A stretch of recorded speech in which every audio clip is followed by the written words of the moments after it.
Bonjour à tous et merci beaucoup de votre flexibilité. Le programme a bougé malheureusement à Berlin et donc voilà, on est ravis que vous ayez pu suivre en direct la conférence de presse de la ministre dans le cadre du format dit d'Aman, puisqu'elle y était ce matin dans le cadre de cette réunion.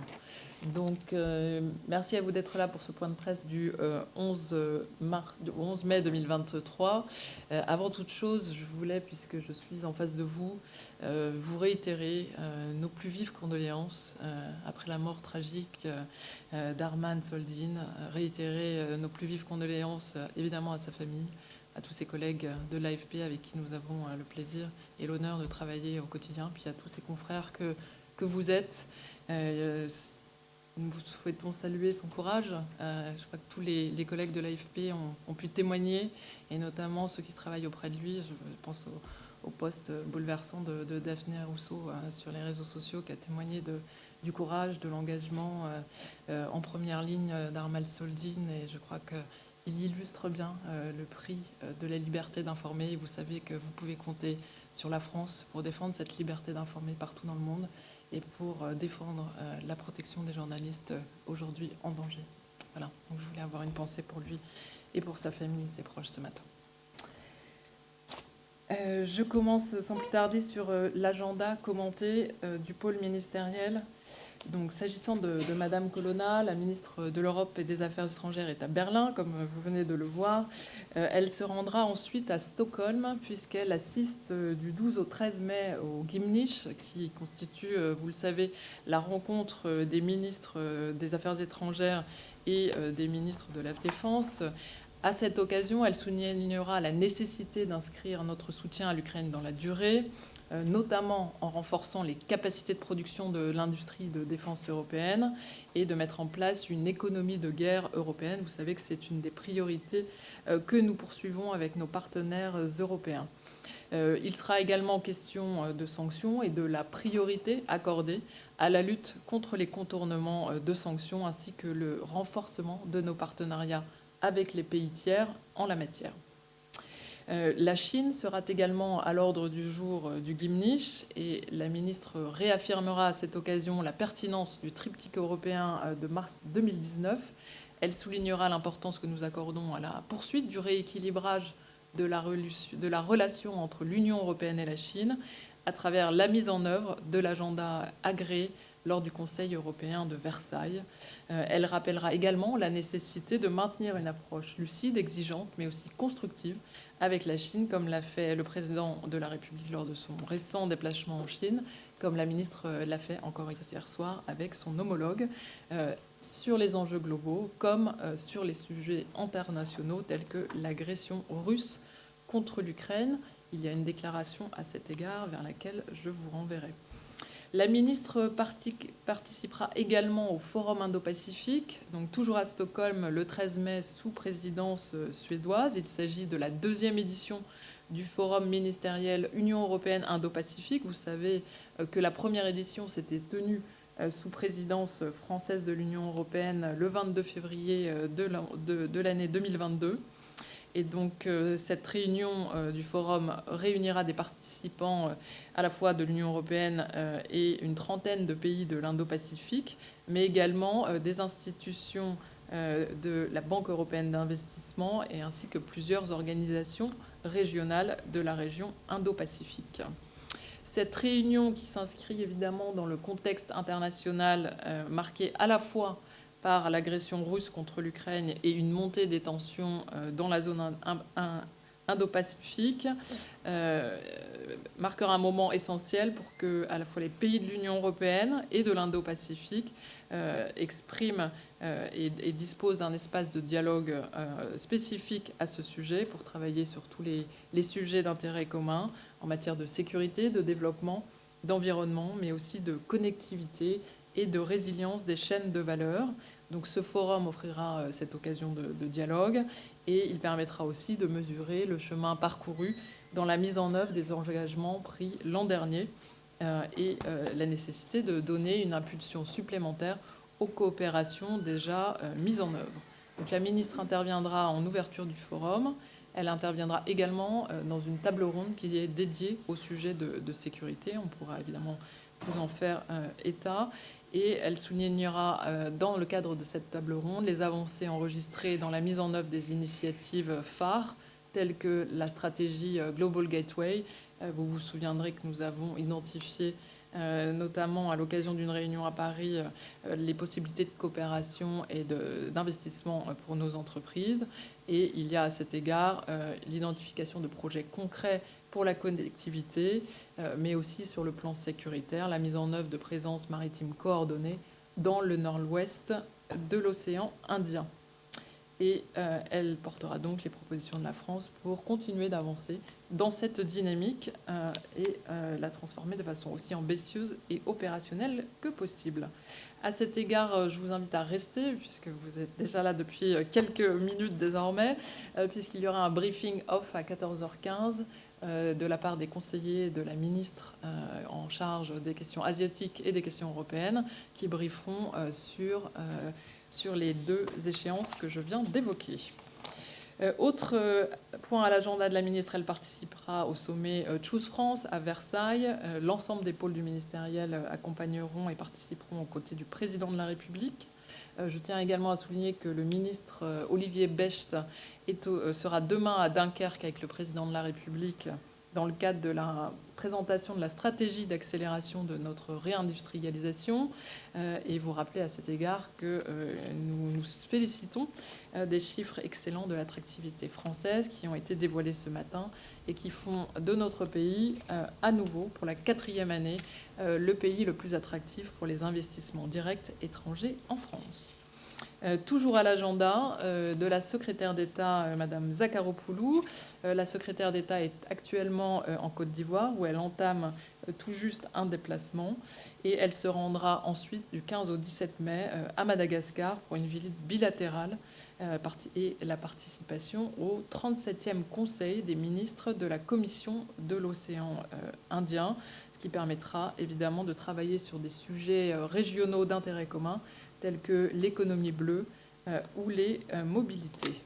S'agissant de la secrétaire d'État aux affaires européennes, elle est en déplacement en Allemagne, donc les 11 et 12 mai. Elle s'entretiendra avec son homologue, notamment des questions de réforme institutionnelle dans le cadre d'un point d'étape avec les membres du groupe de travail d'experts franco-allemands sur cette question.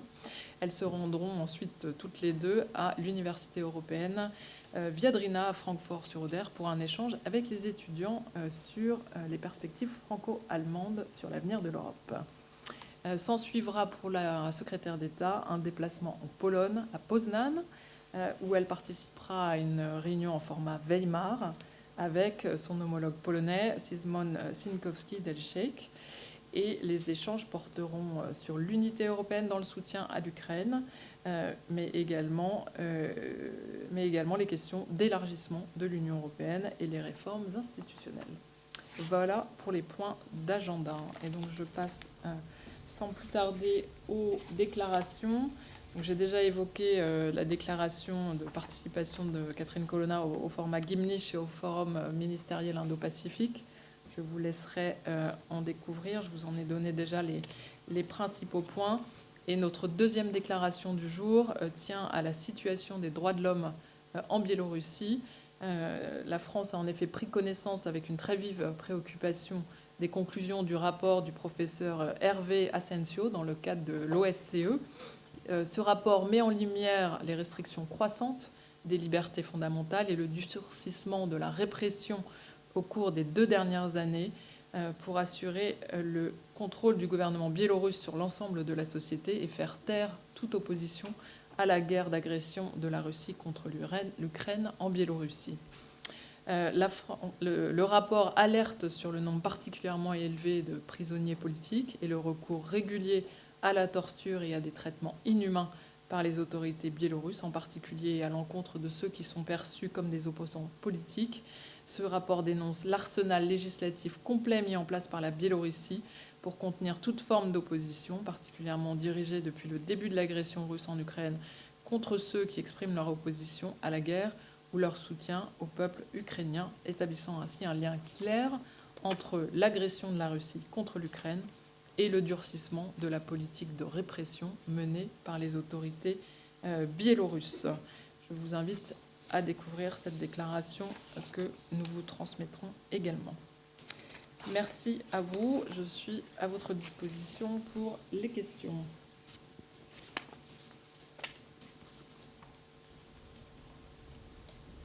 Merci beaucoup, Rina Bassista, le Monitor.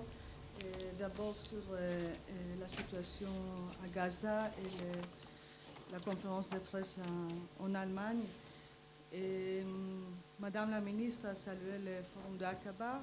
Or, dans le forum de Aqaba, les représentants palestiniens étaient surtout des représentants de M. Abbas. Il n'y avait pas de représentants ni de Hamas ni de djihad islamique. Est-ce possible d'arrêter le cycle de violence sans eux? Ce n'est pas une question cynique. Et est-ce que la France est en contact avec des gens de Hamas ou Islamic Jihad? Et ça, c'est une question. Et aussi, sur le même sujet, il y avait hier, la France a convoqué avec, je crois que c'était la Chine et les Émirats, une meeting du Conseil de sécurité à New York. Et il paraît que les États-Unis ont bloqué une déclaration commune après, qui aurait été très critique vis-à-vis d'Israël, que la France aurait aimé qu'il y aura dans cette déclaration qui était apparemment bloquée. Et la ministre a aussi parlé très brièvement, elle a dit il y avait une question sur des rencontres, elle n'est pas entrée dans des détails. Et est-ce qu'elle a vu maintenant ses homologues jordaniens et égyptiens? Est-ce qu'elle a des plans, des intentions de se voir avec les ministres israéliens et les ministres palestiniens? Est-ce qu'il y aura des déplacements prévus ou une conversation téléphonique, quelque chose de ce genre? Merci beaucoup pour toutes ces questions. Donc, comme je l'indiquais, la ministre vient de s'exprimer longuement à ce sujet, donc je ne vais pas revenir sur notre position sur le conflit israélo-palestinien. Elle a bien appelé à la baisse de l'escalade et à la restauration d'un horizon politique. Donc cet objectif, nous le poursuivons dans tous les formats, mais également évidemment au Conseil de sécurité des Nations Unies. Et s'agissant des contacts, nous n'avons pas de contact avec les groupes terroristes tels que qualifiés par l'Union européenne.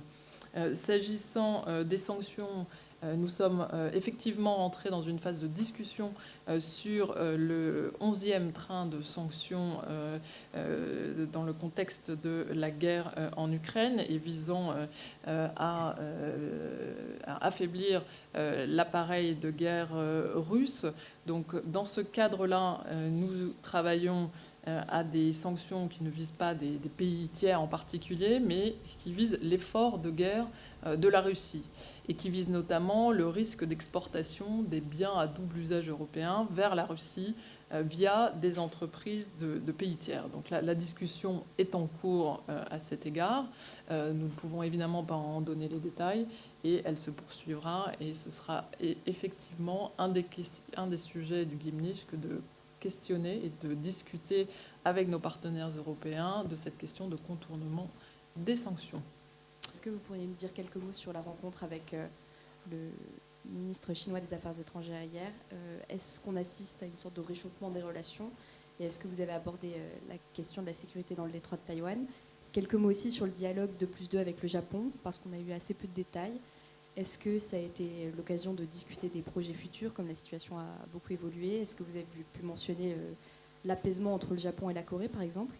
Et ce sera tout pour le moment. Merci.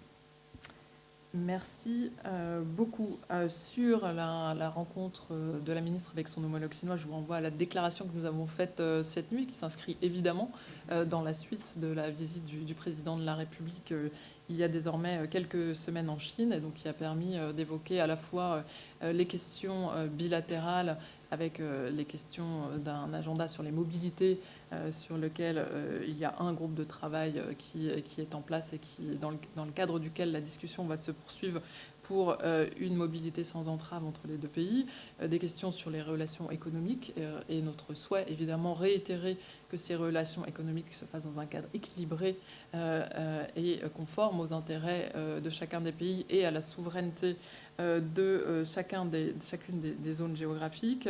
Cela a été également l'occasion de poursuivre nos échanges sur les enjeux globaux, avec notamment des points de convergence et de connexion à trouver entre les efforts faits par la Chine sur la COP15 et notre ambition dans le cadre de la conférence des Nations Unies sur les océans qu'accueillera la France et avec le Costa Rica en 2024. Et nous avons évidemment traité également des questions de crises internationales. Donc l'Ukraine a été évidemment à l'ordre du jour de ce déjeuner. Et ça a été l'occasion pour la ministre de rappeler également notre position sur Taïwan à l'occasion de cette rencontre. Voilà, donc je vous renvoie vers la déclaration et le communiqué qui a été émis ce matin très tôt.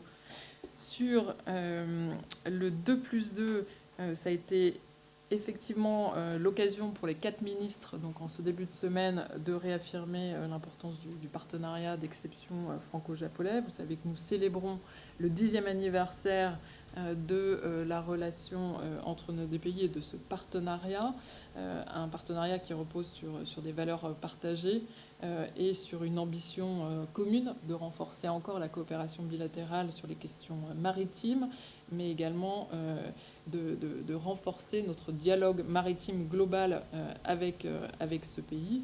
Ça a été évidemment l'occasion de parler des crises dans la région, ainsi que de la guerre en Ukraine.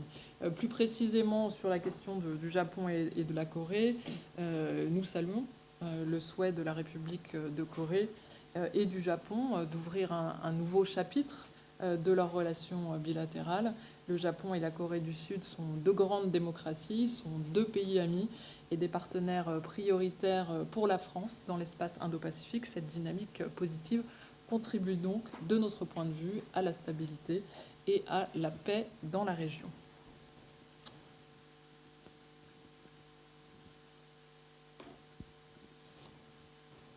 Bonjour, Madame la porte-parole. J'aurais 2 questions sur le Liban, mais brèves. La première, concernant le blocage que tout le monde connaît, il s'agit d'envisager, si c'était possible, un contact ou des contacts avec la société civile, la classe politique étant ce qu'elle est. Est-ce qu'il est possible, ou est-ce que quelqu'un en France, grand ami du Liban, a envisagé de prendre contact avec la société civile qui est transcommunautaire et qui contient des élites intéressantes. Deuxième question, malgré votre déclaration sur le fait que vous n'avez pas de candidat, cette rengaine de Souleymane Frangi est encore en cours. Est-ce qu'il s'agit de médias, de manœuvres de médias, ou est-ce qu'il reste encore en France une possibilité ou des préférences ou des personnes qui préfèrent ce candidat? Merci beaucoup. Merci pour ces questions. Donc, j'ai déjà eu l'occasion de m'exprimer à plusieurs reprises à ce sujet, et la position de la France à cet égard est constante et elle est bien connue. Le blocage institutionnel actuel, qui est alimenté par une vacance présidentielle depuis maintenant 7 mois, participe à aggraver la grave crise que connaît le Liban et dont souffre la population libanaise au premier chef. Donc, il y a en effet urgence à ce qu'un président de la République soit élu, urgence à ce qu'un Premier ministre soit désigné, et urgence à ce qu'un gouvernement de plein exercice puisse engager les réformes dont le Liban a besoin pour redresser sa situation, mais aussi pour assurer sa stabilité ainsi que la prospérité de tous les Libanais.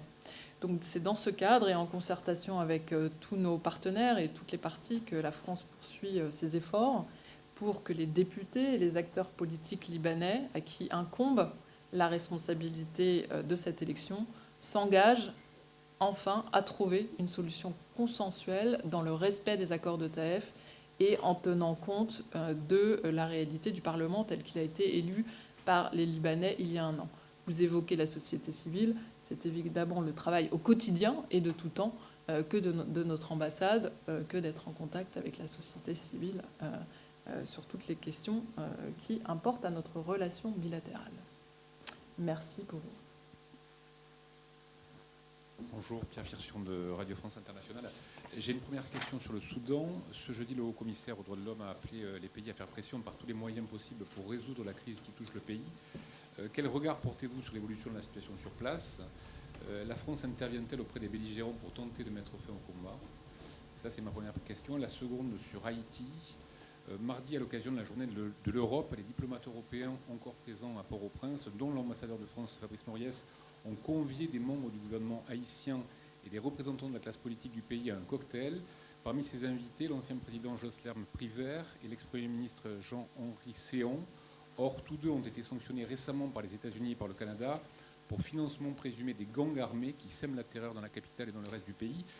La France estime-t-elle que pour sortir de la crise haïtienne, il faut obtenir le soutien d'anciens responsables politiques haïtiens accusés par le Canada et par les États-Unis de liens directs avec les gangs armés? Merci pour ces deux questions.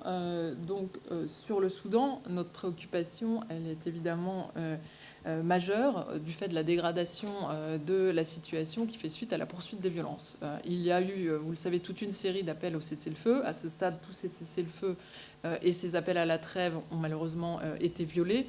Donc notre appel, il reste clair, il reste constant. Consolider un cessez-le-feu est absolument indispensable dans le plus court délai pour permettre à la fois de protéger les populations civiles et d'assurer la sécurité du peuple soudanais avant de pouvoir envisager une sortie de crise politique que nous appelons de nos voeux.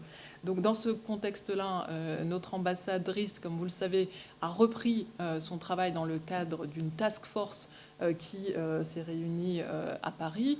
Et donc elle poursuit évidemment les contacts diplomatiques qui sont les nôtres depuis le début de la crise pour faire en sorte que les deux parties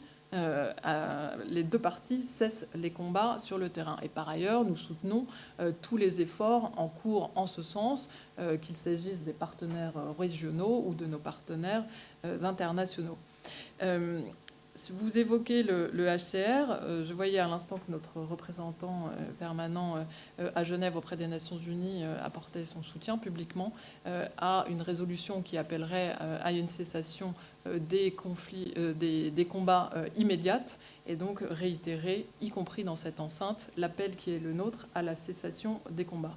Et je tiens à souligner par ailleurs qu'au-delà de ce travail politique et diplomatique, la France travaille d'ores et déjà avec les ONG sur le terrain et les agences des Nations Unies via les canaux multilatéraux et via les ONG qui sont encore présentes au Soudan pour apporter une aide humanitaire au peuple soudanais au Soudan, puisque vous savez que près de 700 000 Soudanais sont aujourd'hui déplacés, mais également dans les pays avoisinants, puisque les Nations Unies évoquent aujourd'hui 150 000 réfugiés qui ont déjà franchi les frontières du Soudan avec les pays voisins. Et donc notre aide se porte à la fois à l'intérieur du pays et auprès de ces pays voisins pour apporter et répondre aux besoins de première nécessité des Soudanais. S'agissant d'Haïti, notre préoccupation là-dessus est très grande également. J'avais eu l'occasion de m'exprimer la semaine dernière à cet égard. Et vous savez que nous avons, avec les autres membres du Conseil de sécurité des Nations Unies, adopté le 8 mai une déclaration pour rappeler à la fois notre préoccupation, condamner l'escalade des violences, condamner et tout particulièrement les gangs, et appeler évidemment à un rétablissement de la sécurité en Haïti, mais également à un rétablissement de la justice et la nécessité de lutter contre les exactions et les violences auxquelles se livrent ces gangs. Donc c'est une priorité de la France. C'est dans ce cadre-là que nous soutenons la police nationale haïtienne, et vous savez que nous avons renforcé notre soutien récemment pour pouvoir apporter à la police haïtienne un soutien supplémentaire face à ces violences qui s'aggravent. Donc, dans ce contexte-là, je n'ai pas de commentaire à faire sur cette réception, dont je n'ai pas le détail, et nous pourrons revenir vers vous à ce sujet si vous le souhaitez.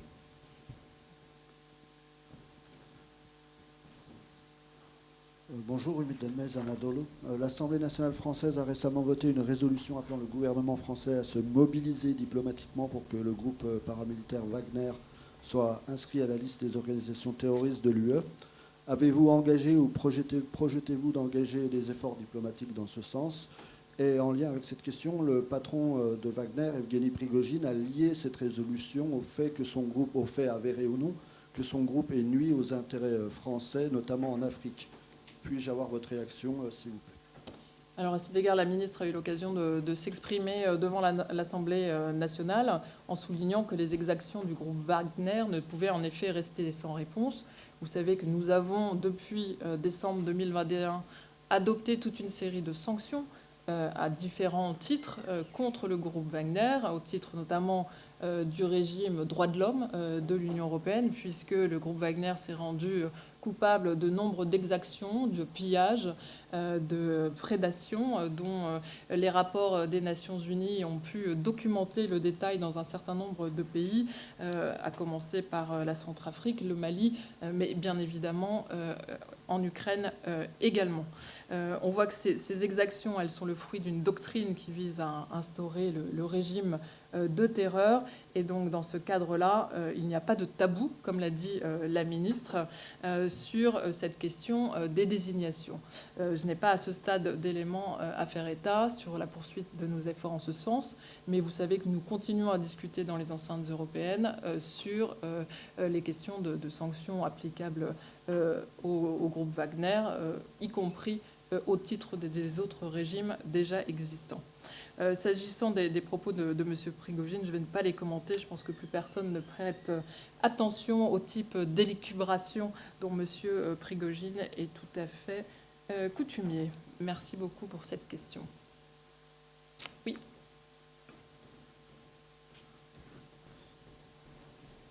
Merci. La décision, avez-vous un commentaire sur la décision de la Ligue arabe de réintégrer le régime syrien au sein de la Ligue? Les États-Unis ont dénoncé cette décision. Quelle est la position de la France là-dessus? Merci. Nous avons déjà eu l'occasion de nous exprimer à de multiples reprises sur la Syrie et sur les conditions d'une éventuelle normalisation. Et vous savez que pour la France, il ne saurait y avoir de retour durable à la stabilité en Syrie et dans la région sans une solution politique qui réponde aux aspirations légitimes de tous les Syriens et leur permette de vivre en paix dans leur pays. Ce propos, il est tenu sur les bases d'une résolution, la résolution des Nations Unies 2254, qui est notre cadre commun d'une résolution de la crise syrienne. Et par ailleurs, nous avons pu noter que la Ligue arabe avait des attentes supplémentaires en termes de retour des réfugiés et de lutte contre le trafic de drogue. Or, force est de constater que ce soit sur le plan politique ou sur ces demandes supplémentaires, aucun progrès n'a été noté de la part du régime de Damas, qui est enfermé dans une logique d'intransigeance. Donc, de notre côté, nous demeurons engagés sur ces mêmes bases. Merci à vous. Voilà, je crois que nous arrivons au terme